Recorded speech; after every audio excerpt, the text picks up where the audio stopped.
So there was an interesting article on Real Clear Science. Will the human population collapse this century? When you talk to a lot of people, the conversation of population, overpopulation, is such a controversial one because on the one hand, you have the religious faith of go forward and multiply. On the other hand, you have just about every environmentalist in the world blaming anything that goes wrong in the environment on overpopulation. And then, of course, you have those who are wanting to depopulate. I think we can honestly say that there are people in this world who would like to see a depopulation. But this is something that I've thought about in the past because, a lot of this scares of this population collapse I don't agree with, because I think that there's a lot of emphasis put on global warming and how that's going to flood our coastal cities and disrupt and cause massive migration. Of course, we're seeing a lot of that, but it's not from climate change necessarily. So there's a lot of stuff that I disagree with on these dialogues, but there's also a part of this that I do agree with, and that is that as a population of people, what has made our population explode is the abundance of resources, the ease and access to those resources, and like any other species in the world, when it has an unchecked balance against it, it tends to grow out of control. And that's why, when I talk about hunting and how important that is to keeping ecosystem balance, there's not really anything that keeps the human population in check. There's been theories that eventually the human population will reach a point where people decide to keep their own population in check, and so we'll level out. And I guess that level out is supposedly around 10 billion people. In theory, that could happen. That's a theory. I don't think that is likely either. What I think we're going to see is I do think we're going to see a large population correction. And I think that it's going to come in multiple stages. And it's going to start now and run through the next 50 to 80 years. And that population decrease will have an impact on everybody, whether you're one of the deceased or not, because it's going to change global economics. Is going to change, how you're supported in the future. Things like Social Security, for example, have always depended on population increases. If the upcoming population is smaller than the older population that's on it, those resources dry up fairly quickly. So it is actually a catastrophic problem when you are used to a world that has been built on population increase. You think about it, even when you live in an area that you see property values go up, you see wealth is built from population increases, population influxes into that area. But I do think we're going to see us go in an opposite trend. And I think it will happen more abruptly than a lot of people think. And I think it has nothing to do with the environment. But that said, I do think, ultimately Mother Earth is going to heal itself. If something gets too out of control, if an ecosystem gets too out of control, it tends to face extinction or cutbacks that change the dynamic and eventually rejuvenates itself. That's one of the most fascinating things I think about our planet, is that it's impossible to actually kill the planet because it'll kill you first. When you think about resources, when you think about what makes a species grow and contract, we have, as a human population, seen numerous contractions over a period of time. And they usually come from periods of instability, because in an unstable environment, any species tends to contract, and resources become thin. We're also entering, and some people understood this when I was talking about this in my last video. There's been theories put out there, generational theories, and there's the fourth turning theory, where the the population, that generation, tends to be less restful. It enters periods of war. There's also a separate kind of theory on every 120 years, you tend to enter kind of a wartime.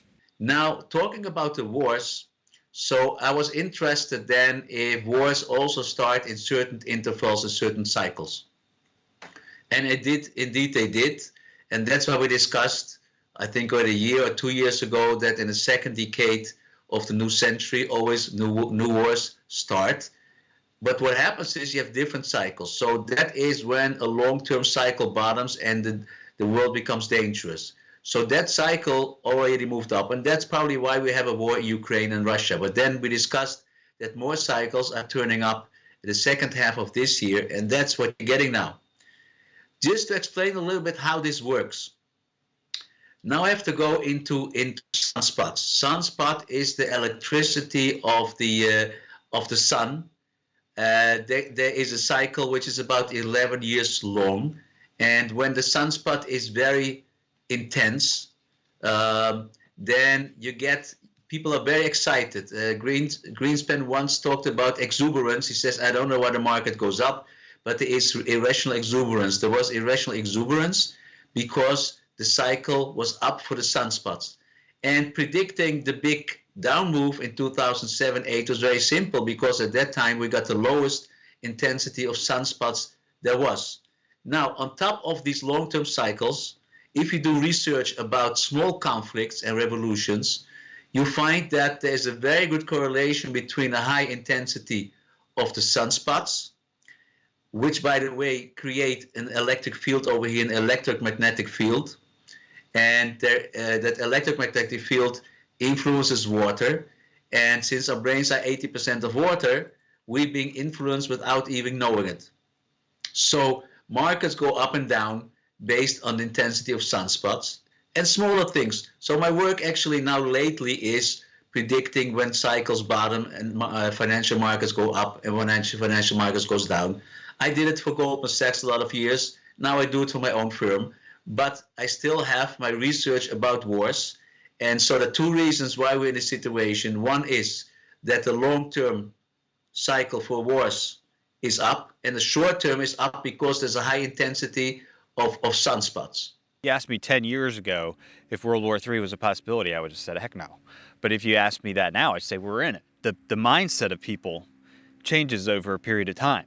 Over the last few years, in America, we have seen, a lot of people kind of enter this realm apart from reality on some of the most fundamental things that we know about ourselves. We've seen a lot of people, raiding stores. We've had to have stores shut down in certain areas. You can't shop normally because they're getting robbed. What we're seeing is just a generation that is moving into the spotlight that is very unsatisfied, and that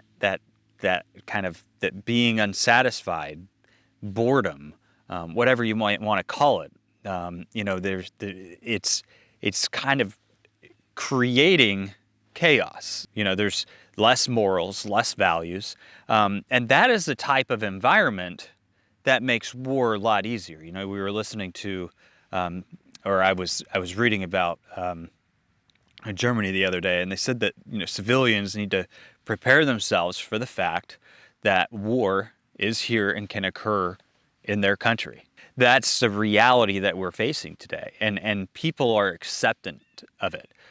You see a lot of people protesting wars. You see a lot of people talking against wars. But when you actually follow the anger, follow the mental state of people, they're more accepting of chaos than they are of peace and prosperity. They're more accepting of turbulent times and bad times than they are of times that aren't turbulent. It just headlines. I mean, what makes you click on a headline? Everybody seems to be attracted in that direction. So the mental capabilities for people to go into war are a lot higher. So to my regret, if you do cycles on war games and war cycles, you can calculate how many people are going to die in such a war. And we discussed that, and it looks ugly. What does that mean? Ugly. What does that mean? How many people are going to die? Well, we talked about a lot. I don't want to say it. We talked about a lot of people. We're already so depressed at what's going on in the world. So let me not come up with a number, but it's going to be worse. You must have a number. Are we talking hundreds of millions? Worse than war? You've said in the past that this war will be worse than World War II. Yeah. That's going to be worse than World War II. And so the question is, what do we do and where do we go? So a lot of my clients are not even that interested in how do we make money, but where should we go? So that leaves another thing that I'm studying, what the best place is to go. And that's why we're busy with lately. Well, come on, you got to give me the number. How many people could die in this war? You know it. What is it? Well, it could be a quarter of the population of the world. It's over 2 billion people, right? That's a significant number. But I think it gets worse than there, because what they're talking about is just the war cycle. Now, I do think that we have entered kind of this third world war. I think this is a larger war cycle than what we refer to when we talk about World War I, World War II. I think this is because of the psychology of people today. I think that we have entered this realm that could go on for quite some time. Some people have a biblical analysis of what's going on today, but my point is that we've seemed to enter this period of time. Now, with the disruptions of war, now you could have these wars break out, and you could see a 25% reduction in the population, which I think would come just within those war zones. I mean, look at how many thousands of people have already died in Israel and Gaza, how many hundreds of thousands of people have already died between Russia and Ukraine. And as these things expand, I mean, it doesn't take somebody very long to do the math on these things. But I think that there's another side of this, and that is the disruption in our supply chains. We're seeing this happen all over the world, and we've been seeing it happen. Here in America, it's almost like we tend to be a lot of Americans just don't recognize it. The prices of food have gone up. The prices of energy have gone up. When you see something below $3 at the pump, you get excited. Whereas a few years ago, if it got below $2, you were excited, right? So all of these things have changed, and we've just kind of adapted to it. It's a danger that I've talked about on our channel a lot, is we tend to adapt to these changes, we tend to accept them, we tend to move forward, and we don't realize, the compounding issue that's happening behind the scenes as supplies run tighter and tighter. These disruptions cause bigger and bigger problems for us. But that's what has been happening. And I think that eventually you reach a point, especially if there's a lot of disruptions around the world, where you end up having food insecurity go out of control. It already is getting out of control, but I mean, that could be exacerbated by, a Middle East war on top of the Ukraine war, especially when you look at energy supplies and you consider that they may shut off, right? I mean, the Muslim states may shut off access to oil. They've done it to Israel. They may shut it off to most of the West. And when they do that, how is that going to impact our food supply? How are farmers supposed to harvest their crops and stuff? Or what does that do to the prices of things? And so when you expound upon this all the way down the road, obviously you could have a larger fallout and a larger decrease in population. And I also think you'll see a birth rate drop, because anytime things get harder for any type of species, the birth rate drops, right? Because moms don't want to have kids in environments where they can't support them. They don't want to add challenges on top of the challenges that they're facing just to stay alive. And so that's a cycle that I think that we're heading into. So, when I read some of these articles, I find them interesting. I disagree, with the environmental screaming that people are putting out there, because the real problem, the biggest threat, in my opinion, is much different than that. But it's happening in real time, and it's slowly unfolding. Now, if these regional conflicts went nuclear, which is always a possibility, I mean, people wouldn't have these weapons if they didn't intend on using them under some sort of circumstance, and we're getting closer and closer to those circumstances every day, every leg of this. If that were to happen, imagine the amount of resources that it would deem unusable for a long period of time that are damaged by such things. Imagine the amount of population that could be wiped out from something like that. There was a book called The Adam and Eve Story. It's another fascinating read, but it talks about events that have happened throughout history that have basically reset us back. And when you read some of these stories about some of the technology that they found, and there was one I was reading the other day about something about the Roman Empire and some technology that they had found. Even here in the United States, going back tens of thousands of years, they've found signs of technology and intelligent life that lived here before us. And at some point, those societies got knocked back to the Dark Ages, and that could be where we are right now. Whether you're following that from the environmental perspective, from the global war perspective, or let's just throw it out there, the grand solar minimum perspective. Because if that were truly a case that plays out, and that's still something that I follow, because right now we're looking at an early peak in this solar cycle based on what I have researched right before every grand minimum period.